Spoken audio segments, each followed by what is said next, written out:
you can understand it, right?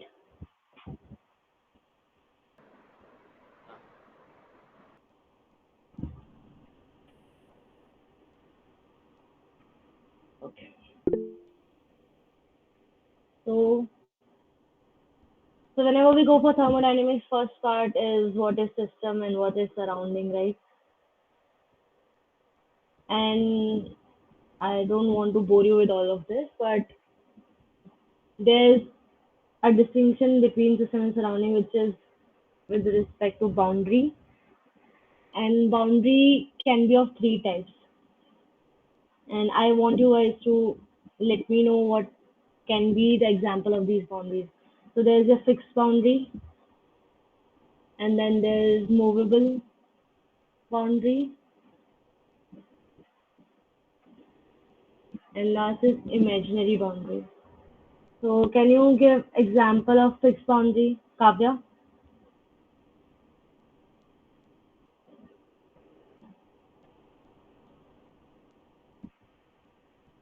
Kavya, am I audible to you?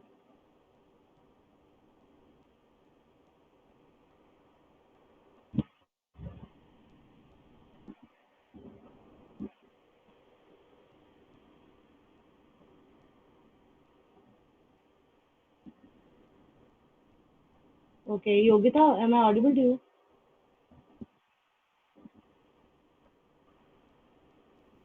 Yes, you're audible. Okay, so can you tell me the example of fixed boundary? Mm, we can, like, if we are performing any kind of experiment or any wall or something, can be fixed boundary. Yeah, it can be an example.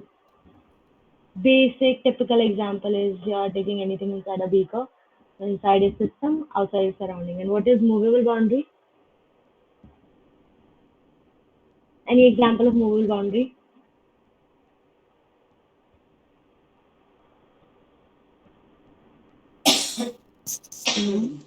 I can't think of it now, right now.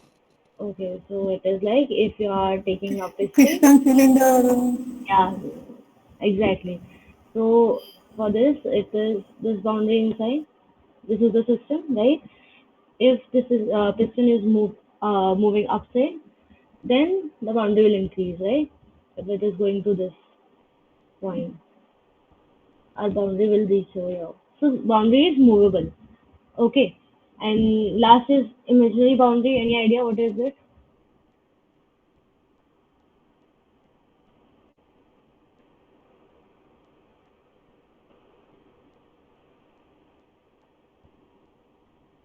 So imaginary boundary is just control volume, like the part of the surrounding which we are focusing on and it makes a system is known as imaginary boundary. So anything like if you are looking any flow, okay, and then we have this. So we are not focusing on this part, only we are focusing on this part, and we are applying all the laws to this part only. Then this is our control volume, and it is part of. It is not part of. It is imaginary boundary. Example of imaginary boundary. Understand? Yogita, understand? And the other one.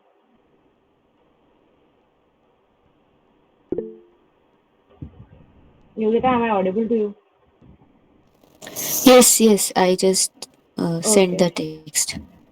Okay. Okay. So actually, I cannot see the text because I'm my screen is not over there. I have to share the entire screen. Only whiteboard option is not showing up. Okay.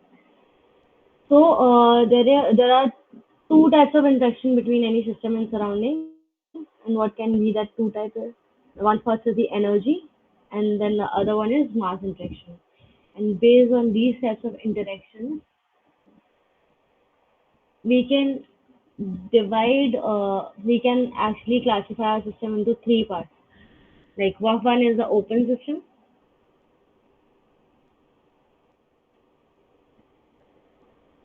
closed system, system, and the last one is isolated system. So open system is in which both mass and energy can be transferred. Closed system is in which mass cannot be transferred, but energy can be transferred. And in isolated system, both of them cannot be transferred between system and surrounding. So this is just the basic to let you know about what is system and what is surrounding. That is the basic first step in thermodynamics to understand what we are looking at, uh, what we are dealing with. Like if we have anything, any system, any no, not in any system, how we are classifying it. Because according to that, we have to cancel out terms from some equations. We have to think of results in that manner only. If, for example, we cannot apply the results of open system to isolated one, we cannot, and vice versa. So next coming to if now we have a system, okay? I don't know, my graphics pen is not working properly. So we have a system now. I'm considering there's a container filled with gas. Okay. So in this, there will be some properties of the system, and these properties will comprise of pressure, temperature, volume, mass, density, and then we have specific volume, right? Specific volume, that is volume by mass, right? So these are the properties which we will be dealing with, and we'll be getting the properties of other system with respect to the one we are getting. And then with the help of that, we'll be able to simulate the whole flow properties of the system. So these are the flow properties, okay? Not the properties of the system. Flow properties are also different, like the velocities are flow properties. Okay. Then starting with the basic equation, that is equation of state or ideal gas equation, we say. So what is it? Anybody would like to tell me? Very basic. Tell me. Yogita?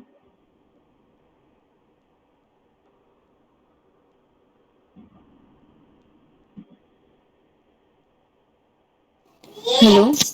Yeah. It's PV is equal to nRT. PV is equal to nRT and N is what? N is number of moles of molecules. Number of moles. So can we write it as PV is equals to MRT, and what will be the difference?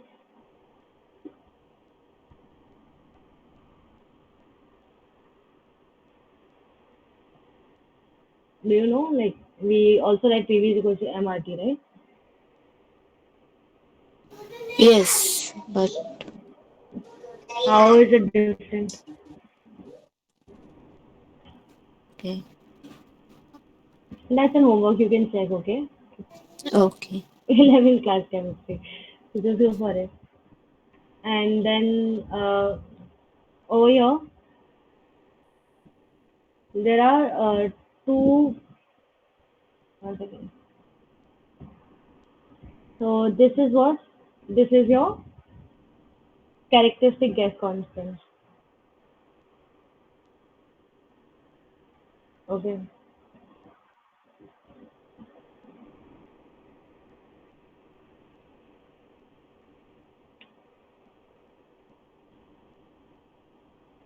And then we have universal gas constant too. This is your universal gas constant. And what is the? There is some problem with my pen. Sorry for this handwriting. Seriously. R is this. This is the molar mass of gas. So these are the relations which would but I'm just writing it over here because you will be needing it a lot. Okay, and the value of this is 8314 joule kilomole Kelvin. Okay, understand? So you have to be very careful about using this R because it is different for air, it is different for for different gases, right? So you have to look into it. Then we have this. You can also write it as P is equals to rho RT.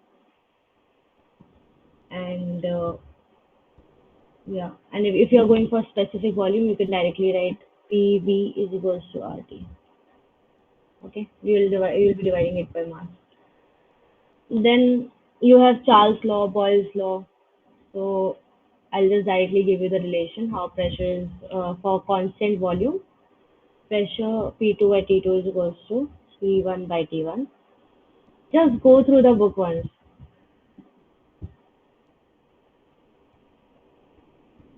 What? Oh, it's molar mass. Sorry.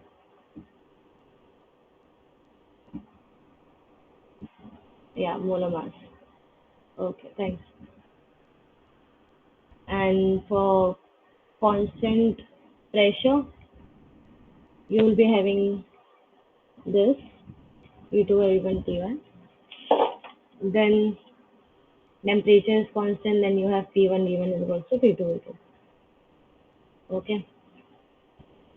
So these are the basics of the system, surrounding and the properties of the system, types of system, how do we classify it, what are the boundaries. So next, we'll be moving to first law of thermodynamics.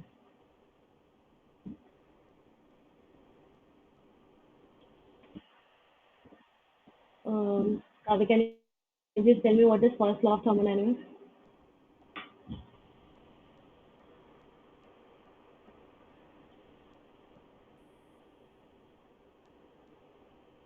Kavya, am I audible?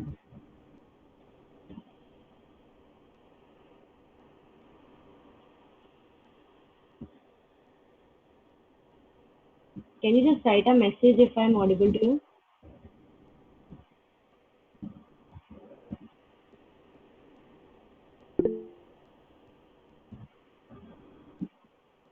Okay, so you won't be able to speak.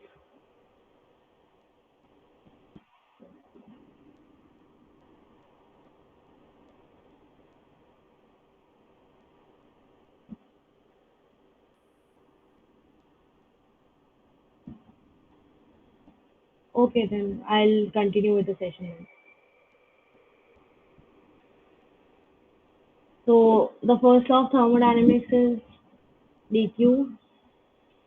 This is change in heat, change in work, and this is change in internal energy. This is the first law of thermodynamics, and basically it is law of conservation of energy. So consider that you have a piston. So you are adding heat to the system, and the piston will move up or down according to it. If you're expecting heat or adding heat to it, then that will be work done. And if there is a gas or any fluid inside it, there'll be some internal energy related to it. So this is how we can interpret the first law of thermodynamics. The change in heat is nothing but change in work done plus change in internal energy. You have to be very careful about the sign conventions. For sign convention, I guess it is if this is system and if your work is done on the system is negative, work is done by the system is positive.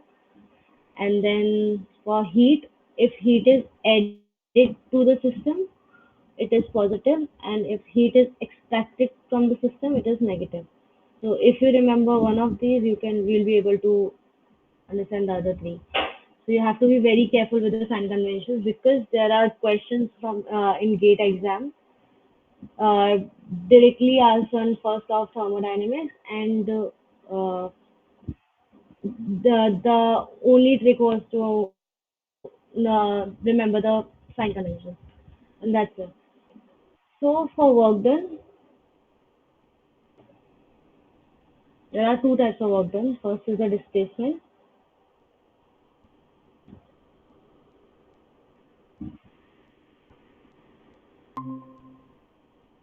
The other one is the flow work.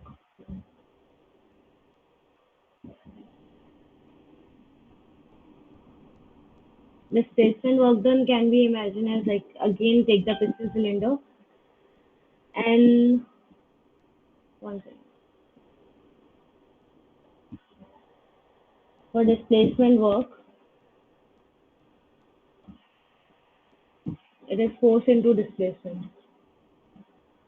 Okay. And if I take that piston cylinder example again, so if I'm applying pressure over here and then the piston moves a bit, that is GL. Like this is very basic. You would be knowing it. But I'm just giving you the gist how we are arriving at like PdV work done. So it will be dW is equal to F dot dL. Then if we are integrating it for these range, like for first state to second state, then we'll be getting W is equals to 1 to P dA dL equals to PdV. So this is how you arrive at PdV work done. The formula for displacement work is PdV. You might have known that. So if you are plotting it against the PV diagram, change in state, change in the variables, pressure and temperature. So area under this will denote the work done, as you can see from over here. Then the second one is we have this basic formula for the work done. Now we can actually derive it for different cases. For the constant volume case, constant pressure case, constant temperature, and isentropic and polytropic. So you can just go through the book and you will be getting the formulas. And if you need, I can just write the formulas. So if we have constant volume, then work done will be 0. If this pressure is constant, then work done will be P V2 minus V1.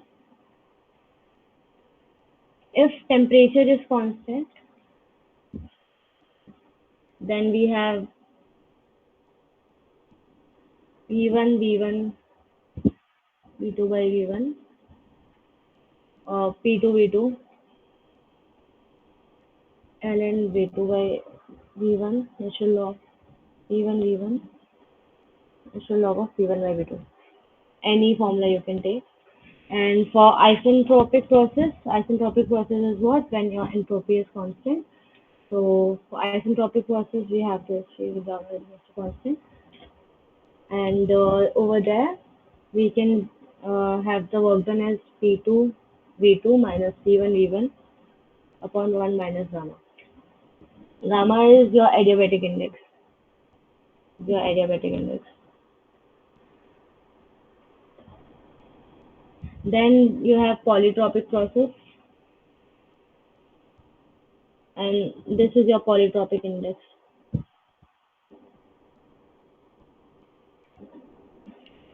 Work done over here is same P2 V2 minus P1 V1 upon 1 minus M. So if you want, you can try and derive it so you have a better understanding of it. Otherwise, you directly have to learn these formulas. There is very minimal use of it, but sometimes in propulsion they ask this. So you can just go through it once from the book. Okay. Then after this, there's a very good way to picturize it, like what happens when polytropic index value increases. So what happened to the slope of the PV diagram? So I'll make a PV diagram over here. So for constant pressure case, I will have this line. This is P. This is V. For constant pressure, we'll be having the value as like for constant pressure, this should be 0 and it should be 0. So over here, we'll be having value of polytropic index is 0. Then for constant volume, what will be the value of polytropic index? Any idea? Vijay, do you have any idea what will be the value of polytropic index if we want constant pressure, constant volume?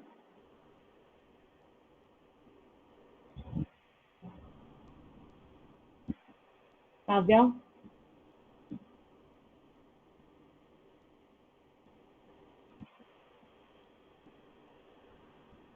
Okay. So n will be infinity in case of constant volume.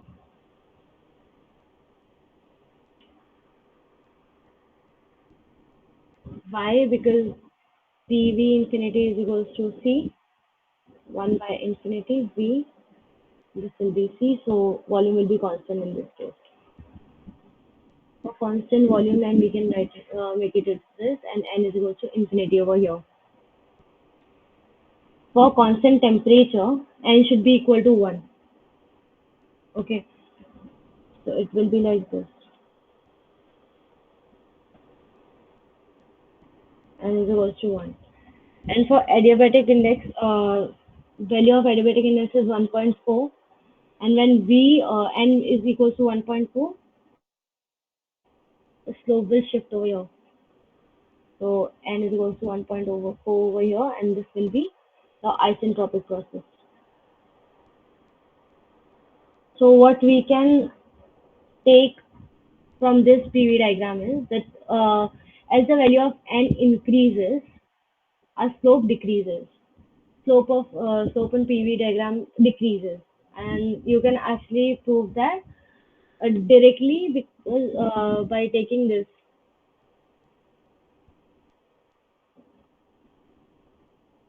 formula, and when you get the slope of try to get the slope of this, you'll be getting this value. So we are having negative slope. So from this also you can see that as the value of n increases, polytropic your slope decreases. Okay, understand any doubt over here? Kavya, can you confirm, like, do you understand, or are there network issues with it?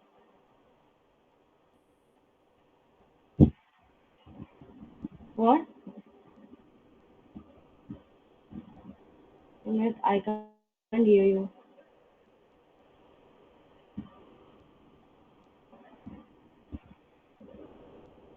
No, no, no. Okay. So, next coming to this specific heat of gases.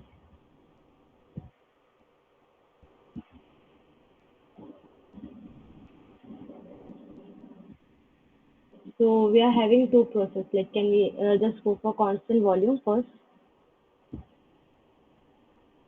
And for constant value, we can just write the specific heat as CV. And we are taking that dQ is equals to CV dt. Okay. From first law, we can actually directly derive it. That dQ is equals to du plus PdV. Volume is constant. So for constant volume, dQ is equals to du.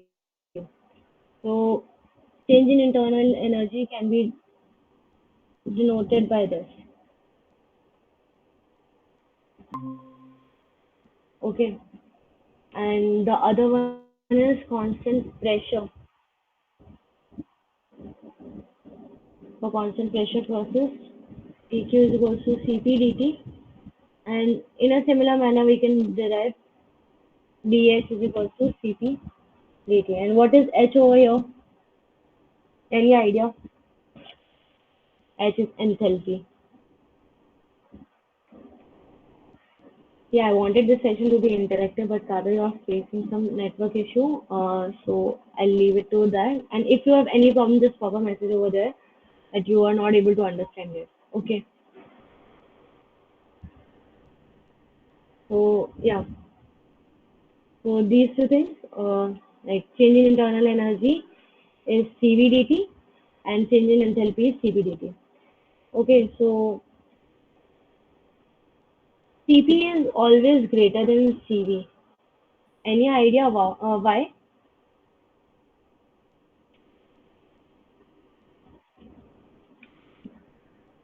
Himanshu, do you have any idea why CP is always greater than CV?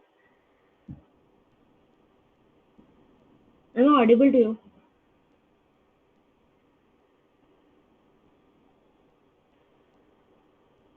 Himanshu, am I audible? Hello? Yeah, am I audible? Yeah, yeah. Okay. Yeah, So, Cp is gamma R by gamma minus 1, and Cv is R by gamma minus 1. So, from that fractional comparison, we can say Cp greater than but Cv. how do you know that gamma will always be greater than 1? Um, See, you are well, going in opposite direction. Because Cp is actually, greater than Cv. I just joined the class right now. Okay, okay, I'm not. I understand. I'll tell you. Then. Yeah, So what happens is dq is Cp dt, right?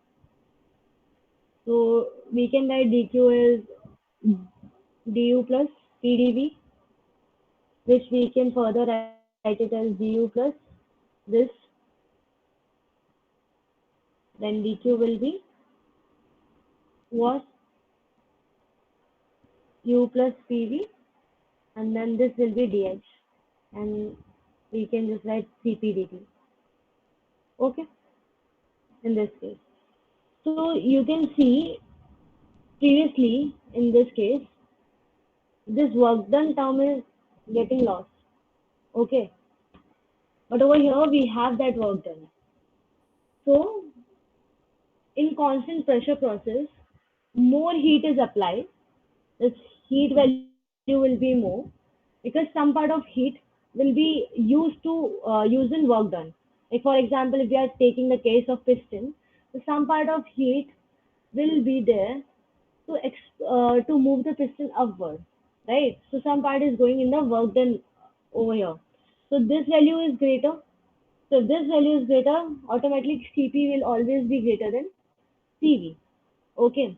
And then we have this adiabatic index. And this adiabatic index is what? Your ratio of Cp by Cv. So this will automatically be greater than 1. Understand? Himanshu, you get the point? yeah, yeah, yeah. Okay, cool. So this is the direction you have to look into.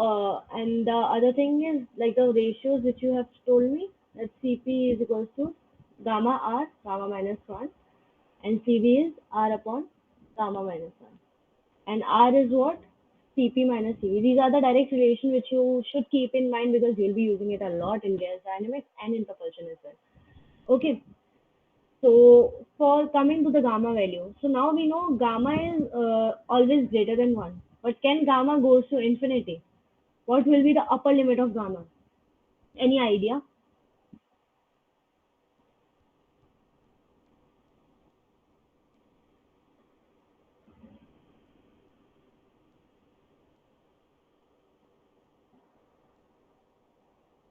So upper limit of gamma is 1.67.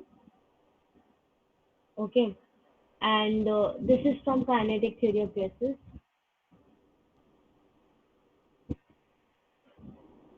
There is an important takeaway from this as well, that for monoatomic gases. Himanshu, can you tell me one example of monoatomic gas?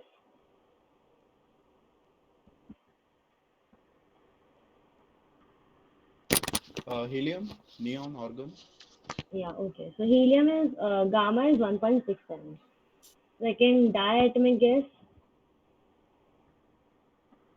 is your O2 N2 something air, we can also consider, and this is your 1.4. Gamma is equal to 1.4 in this case. Okay, and then we go for triatomic gases.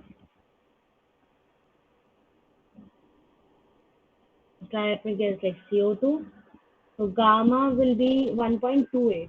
So as you can see that as the number of atoms in a gas are increasing, your value of gamma is decreasing. So it is an important takeaway that as the number of atoms increase, gamma decrease. So the upper limit is only 1.67. That is for the monoatomic gases. So this is the range of adiabatic index, which you should keep in mind. Because they can directly ask from us. Okay. Then there is this question 21 from GATE 2019. So try to solve it with me, I guess. So we have this gamma value given to us. They said that it is air, I guess. I don't exactly remember the question.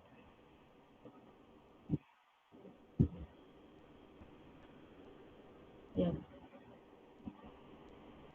T1 was given as 100 Kelvin.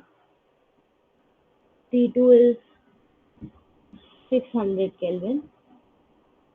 And then they said dq value was given for constant pressure process. That was 500. This was for constant pressure. And they asked us to calculate the value of CV. So anyone can tell me how we can get the CV value?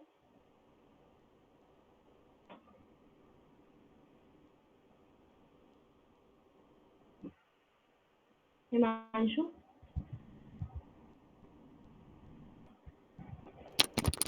DQ DQ would be the change in enthalpy. From there we can get CP, and gamma is given. Then we can get So, CV from. okay. See, it's an easy question and you can directly solve it, right? So that is why I'm taking the session of the thermodynamics because there are questions in GATE. Okay. So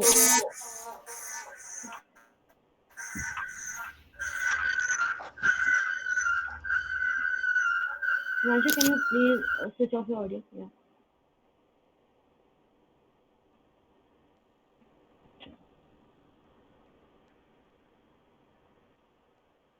Okay. So there's this question number 59 and 60 also from GATE 2009. You can solve those as well. Okay. So now we'll go to what are point functions and what are path functions. Okay. So I guess everybody know about what are point function and what are path functions. Do I have to tell you about it?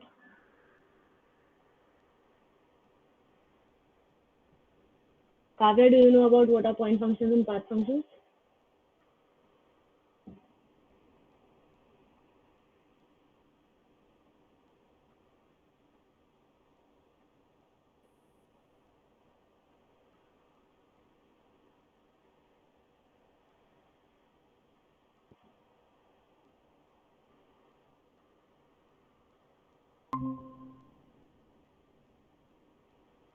Okay, and Himanshu? Yes. Yes.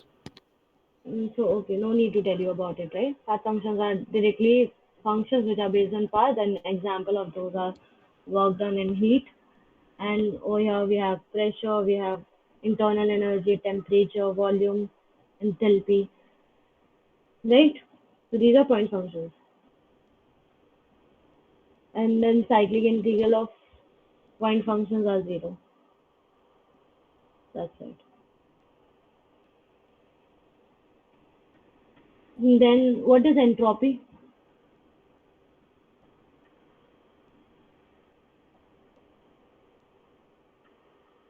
Himanshu, can you tell me?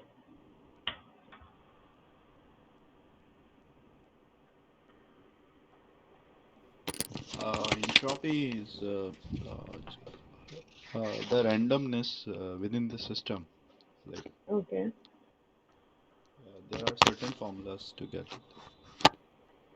So one formula which we will be using is ds is dq by dt and dq by t, and this is for reversible. We are considering the reversible cases only. Okay. And entropy of the universe always increases. That is one point you have to keep in mind. And the other thing is, so what is the entropy of isentropic process, Himanshu? Entropy for isentropic, the change in entropy for isentropic should be zero. So that means entropy will be constant in isentropic process, right? Yes. Okay. So this is ds is equals to 0 over here. Okay. So we have TDS equations. Again, refer P can ask for it. So I'll just directly write TDS equation. It's TdV and the other TDS equation is your dH minus VdP. Okay. If you need derivations, you can look into Pkinac, but no need of derivation. You will directly learn these. Okay. And now I'll give you a formula for change in entropy. Change in entropy is always calculated from like is derived from TDS equation. But these are the formulas you will be getting. Tp ln T2 by T1 minus R ln T2 by T1. Similarly, you can also calculate it as Cv ln T2 by T1 plus R ln V2 by V1.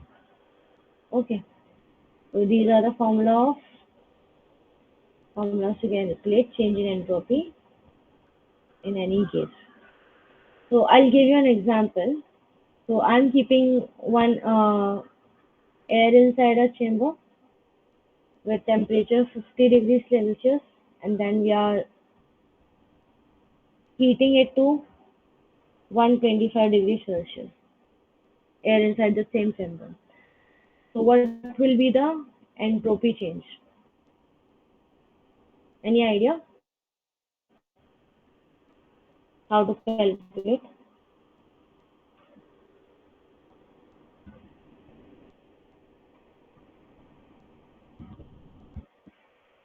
Himanshu?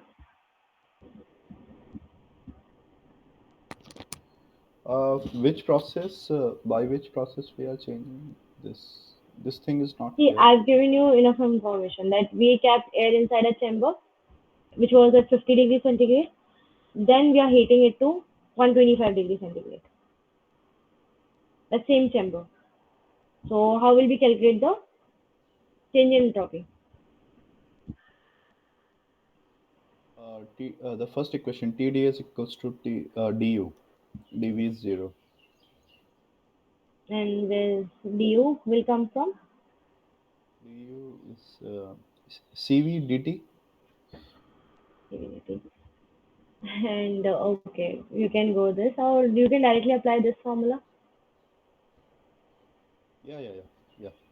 So volume will be similar. Ln natural log of 1 is what? 0.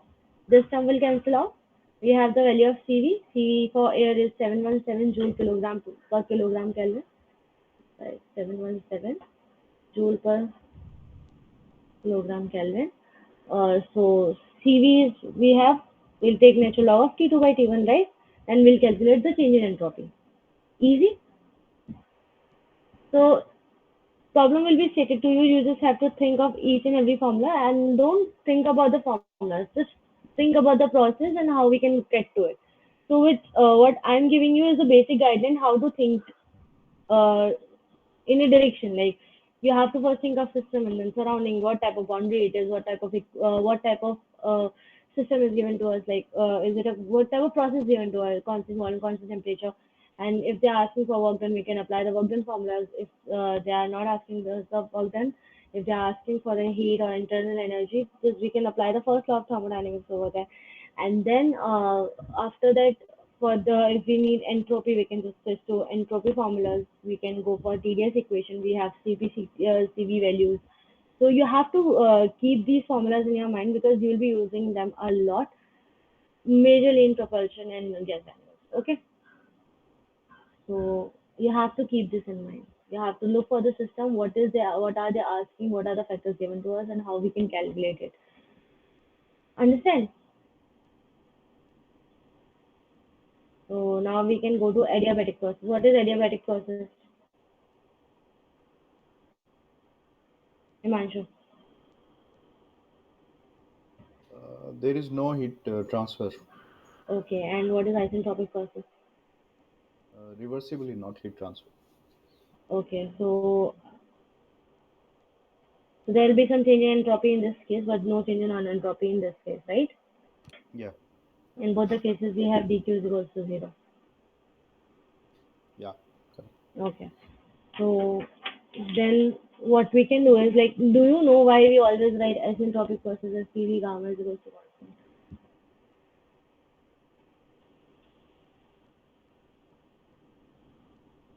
Any idea why we have this, where this comes from?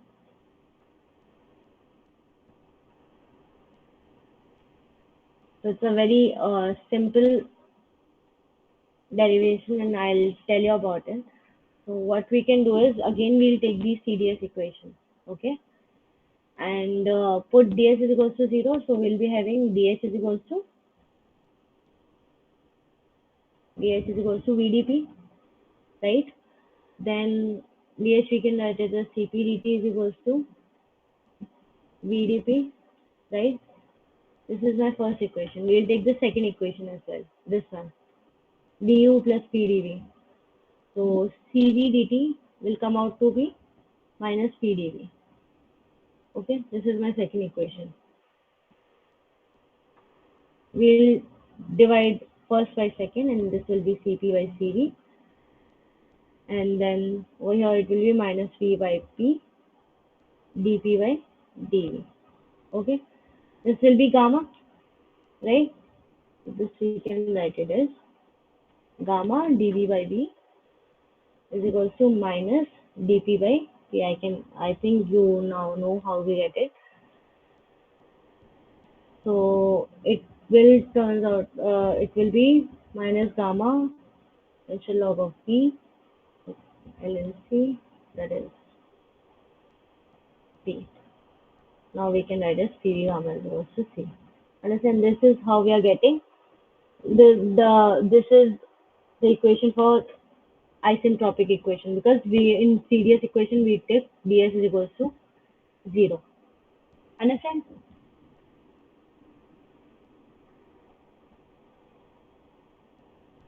So these are the direct formulas, that P2 by P1 is rho 2 by rho 1. Rho 2 by rho 1 gamma, and then we have T2 by T1 gamma upon gamma minus 1. This you have to learn. Okay. Sorry about my handwriting. My graphics pad is not working properly. Okay. So these are the relations, and why these relations are helpful. Like for any isentropic, so I'm giving you an example again. This is state 1, this is state 2. We know P1 at state 1, T1 at state 1, P2 at state 2. We can calculate T2.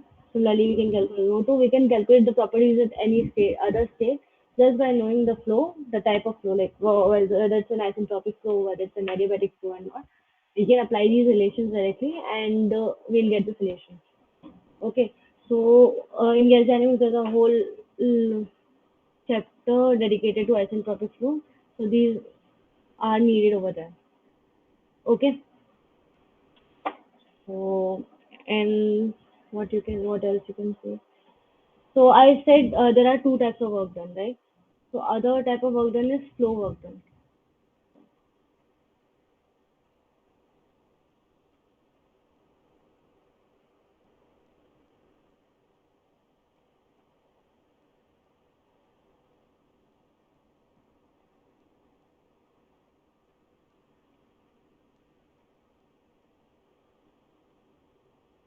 Other type of flow is flow work done. Work done is flow work. So we can say, do you know steady flow energy equation, Himanshu?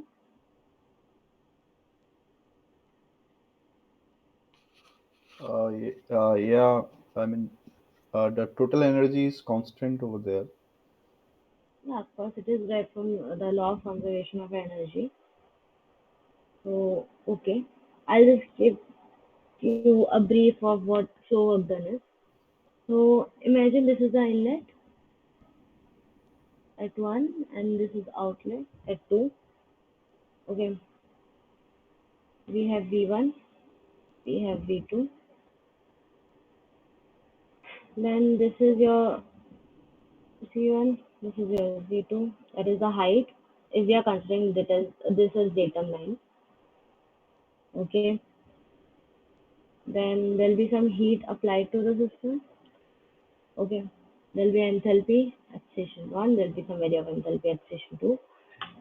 So I'll give you the formula of for steady flow energy equation, a complete equation I'll write. So it will be H1 plus V1 square by 2 plus GZ1 plus Q plus H2 plus V2 square by 2 plus GZ2 plus flow work.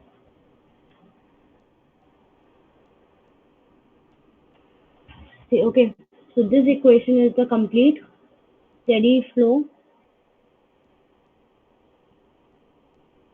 energy equation.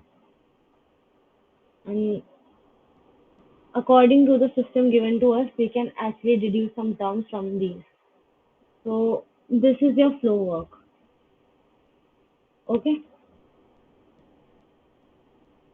or work done by the shaft, we can say. That is why we are writing WS over there. So where we can use these are, there are some application of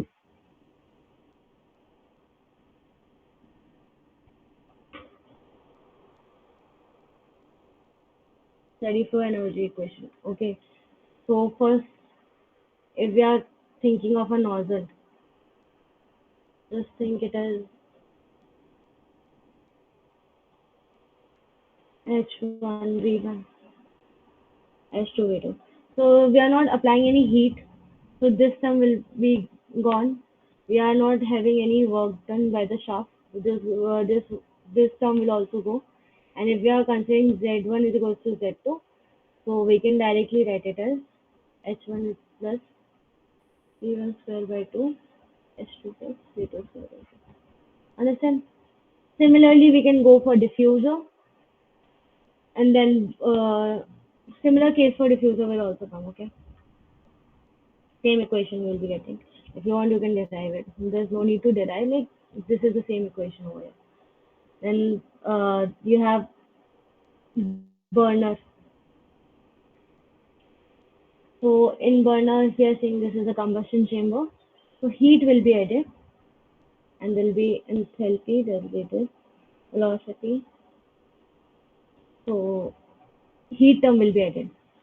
H1 plus V1 square by 2 plus Q H2 plus V2 square by 2.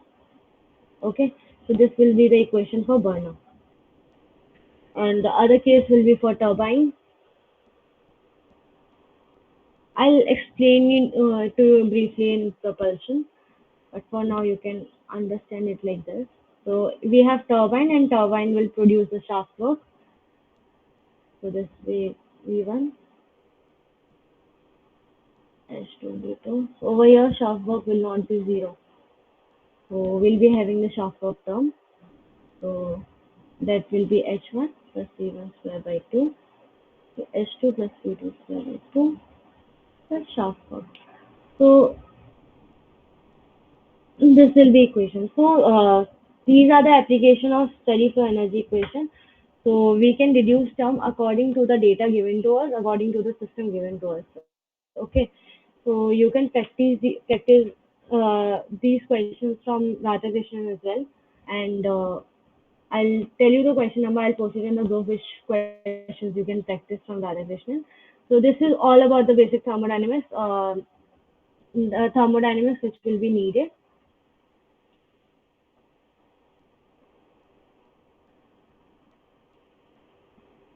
One second.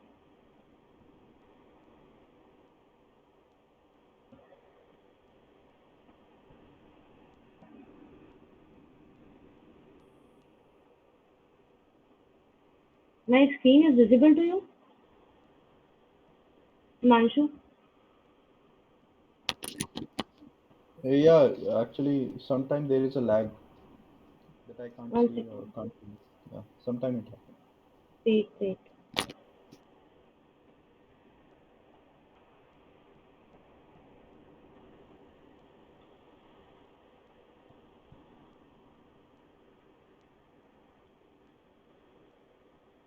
Is it visible now?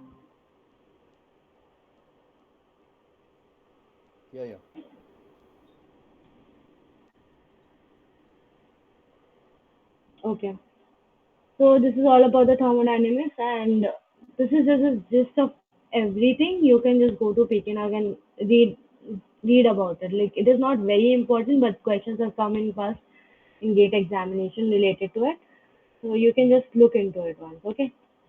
And any doubt till now, you can just ask me. So I'll share you this on the group. Okay. So any question? Kavya, do you have any doubt?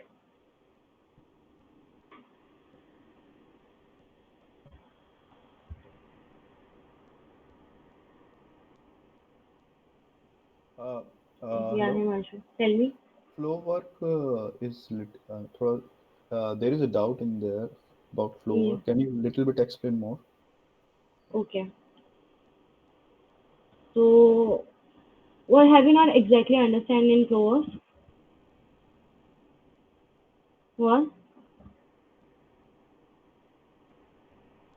One second. There's some problem with screen sharing. It is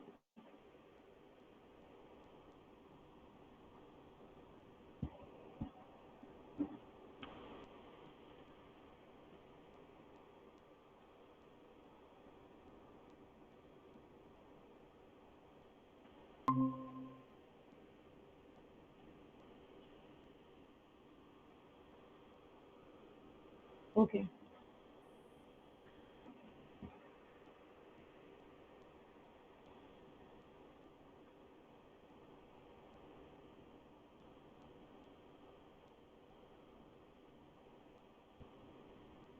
Yeah, I told you about that.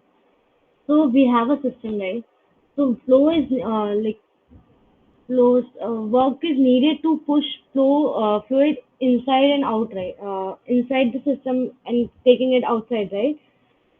So that flow is known as that work done on the flow is known as the flow work. For example, we need the moment of flow inside this channel. Okay, so the work which is needed to push this fluid inside and out is known as the flow work. Now, do you understand? Like, for example, you can actually think that there's a shaft over here, right? And that shaft will rotate and that will produce.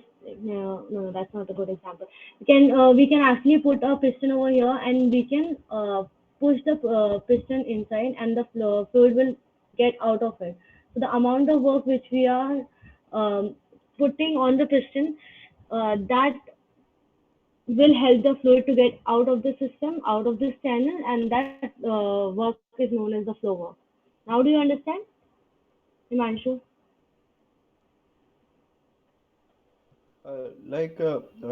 For closed system, I read there sometime back that PDV was the work done.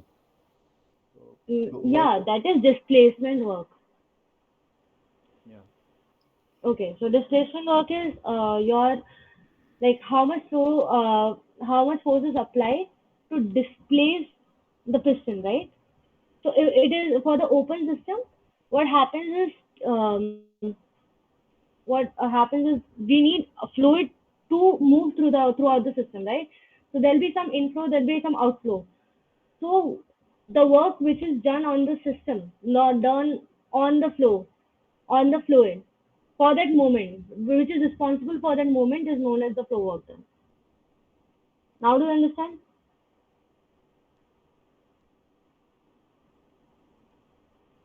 Yeah, yeah. I mean, it is. Yeah, like in turbo machinery, like there I read somewhere. So I got confused over there. Like flow work, it's how it is going to uh, roll into play. I get it. That is just consider it for open system and closed system. Yeah, yeah. All right. Okay. Yeah.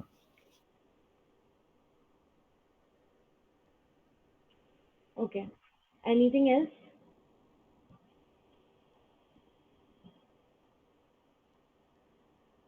Hello, Nandini. Yeah. Hello. I need to ask that do we have this class regularly? I mean, the schedule Yeah, we wise? will have this class regularly. Maybe after one, like alternate days, we can have these classes. Okay. Okay. Yeah. Alternate days you will be having this your Yeah. class. Yes. Okay. Aerodynamic sessions will be held on alternate days. Okay. Okay. And what will be your the priority of taking subjects? Like I just joined the class in between, almost when half What class do you was mean over. by priorities? I'm sorry, I don't Like understand. today you are teaching us the thermodynamics. Yeah. Next, what would be your subject?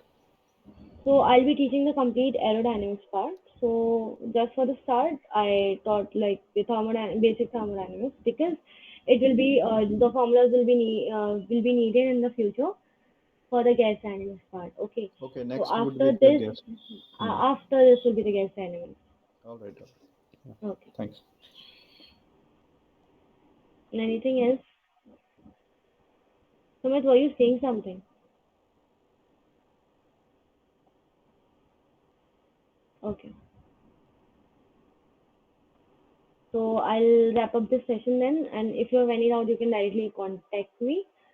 Okay, or better post it in the group. Other people will help you and interact with the group people. Okay. If anybody asks out, you can just solve it. If you have any doubt, just post it in the group. Okay.